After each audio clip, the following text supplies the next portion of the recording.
अस्सलाम वालेकुम 8th class. I hope this video finds you well students. आज हमने 20 अगस्त का लेसन पढ़ना है। डायरी मैंने आपके सामने स्क्रीन पे शो करवा दी है और इसको आप देख सकते हैं, ठीक है। इसके साथ साथ आपको जो है वो घर भी ये पहुंच जाएगी।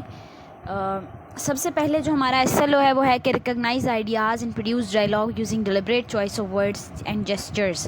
पहले हमने आइडियाज़ को रिकॉग्नाइज़ करना है कि कौन कौन से हैं जो हमें आज के टेक्स्ट में बताए गए हैं, फिर हमने उनसे डायलॉग प्रोड्यूस करना है और वो किस तरह से प्रोड्यूस करना है वो हम लेसन पढ़ के फिर उसको देख पाएंगे। सबसे पहले रीडिंग स्टार्ट करते हैं। वही हमारा जो 10th पैसेज है उसको हमने सेकेंड हाफ से स्टार्ट करना है। इन हॉकी में रुशनाहान इज़ अ गोल कीपर हैं ऑफ नेशनल टीम की एंड हैज़ रिप्रेजेंटेड पाकिस्तान, और पाकिस्तान को उन्होंने दिखाया है इंटरनेशनली बैनुल-अक़वामी तौर पे इन सिडनी में ऑस्ट्रेलिया में।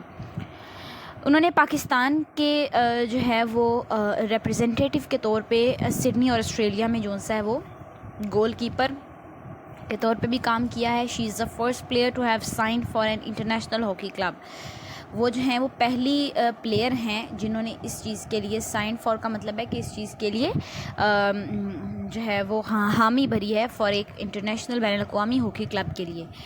और सबा अज़ीज़ की अगली बात हम कर रहे हैं। सबा अज़ीज़, ठीक है, एक्सेल्ड, जिन्होंने सबकत हासिल की और यहाँ फिर आगे बढ़ी इन टेनिस में and became the first ever Pakistani women, और पहली पाकिस्तानी वुमेन बनी टू रिप्रेजेंट द कंट्री, मुल्क की रिप्रेजेंटेशन के लिए, and win an international tennis federation. और उन्होंने क्या जीता जी?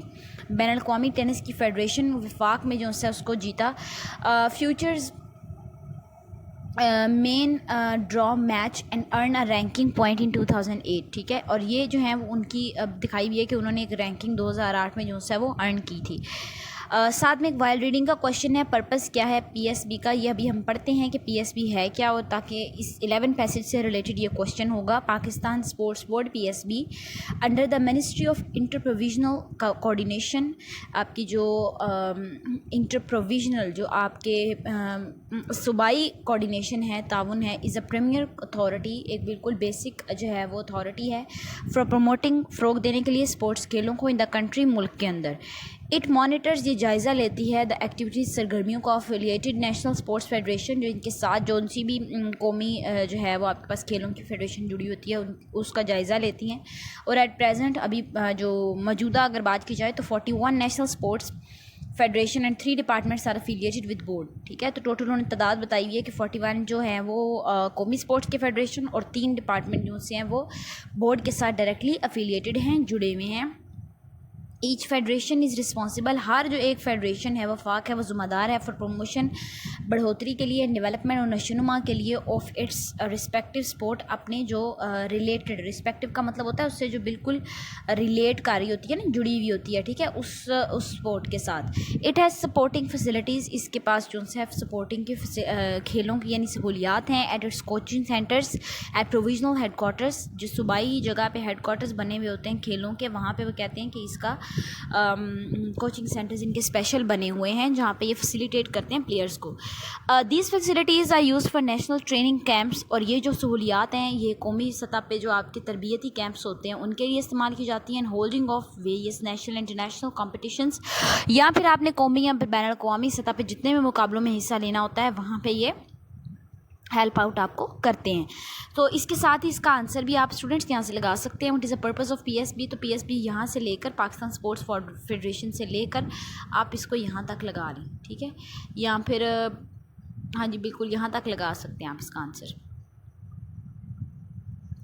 इसके साथ आज हमने जो है वो फ्रेज़ और क्लॉज का डिफरेंस पढ़ना है। व्हाट इज़ फ्रेज़, ये आपको मैंने ऑलरेडी बताया हुआ है, is a group of word जिसकी कोई कंप्लीट सेंस नहीं बनती, ठीक है। फॉर एग्जांपल यहाँ पे उन्होंने बोल्ड करके हेडिंग्स भी आपको बताया हुआ है, ठीक है, आप इनको अच्छे तरीके से रीड कर सकते हैं। यानी अगर ये चीज़ें मैं सेपरेट लिखूँ ना, बिल्कुल इन द ईस्ट, ठीक है, तो इसकी कोई समझ नहीं आएगी कि ये किस बारे में बात हो रही है। इन द ईस्ट क्या है, ठीक है, हमें इसके साथ एक सब्जेक्ट और प्रेडिकेट की ज़रूरत है, उसके बगैर ये अपना कोई मतलब समझाता नहीं है ये जुमला। इस तरह क्लॉज है, क्लॉज क्या है, is a part of sentence जिसका अपना सब्जेक्ट भी है, प्रेडिकेट भी है। तो ये मैंने मल्टीपल टाइम्स आपको ये कॉन्सेप्ट समझाया, दोबारा मैं आपको रिपीट कर देती हूँ। प्रेडिकेट क्या होता है? प्रेडिकेट इज़ एक्चुअली सब्जेक्ट और इसके साथ जो है वो क्या होता है? वर्ब होता है, ठीक है। तो ये जब मिल जाते हैं किसी भी जुमले में, सब्जेक्ट तो अपनी पोजीशन पे है ना, अब वर्ब और उसको फॉलो करने के आगे ऑब्जेक्ट है या जो भी चीज़ें हैं वो क्या बन जाती हैं, प्रेडिकेट बन जाती हैं। एग्जांपल्स उन्होंने आपको दी हुई हैं। इसी तरह तरीके से एडवर्ब फ्रेज़ की बात कर लेते हैं। जब आपके पास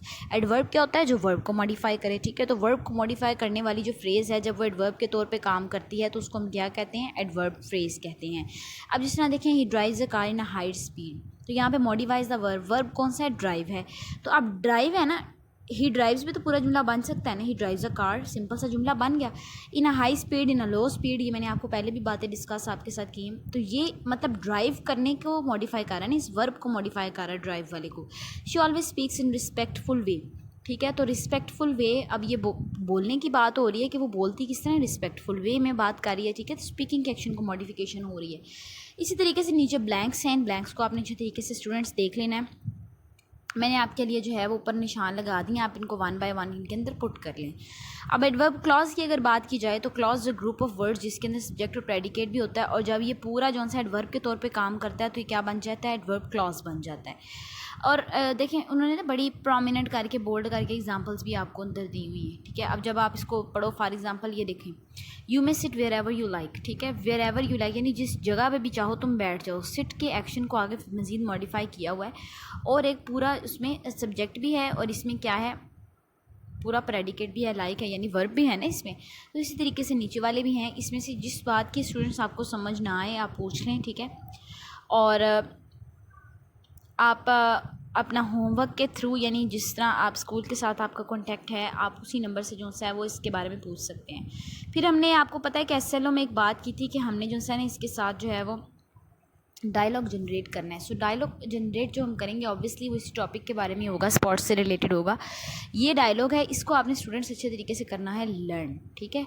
अब आगे आ जाएँ, मैं आपको जो सा इसका होमवर्क एक्सप्लेन कर देती हूँ थोड़ा सा।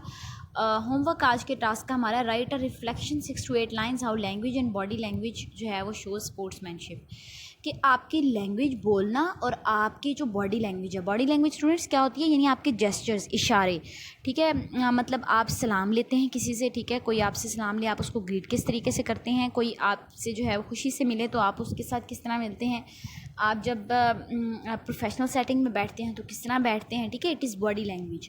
आप देखते किस तरह हैं, आपकी आइज़ किस तरह से मूव कर रही हैं, ये सब चीज़ें आपने ये देखना है। रिफ्लेक्शन का मतलब है कि आपने एक थोड़ा सा अपने आप से रिलेट करना है उसको।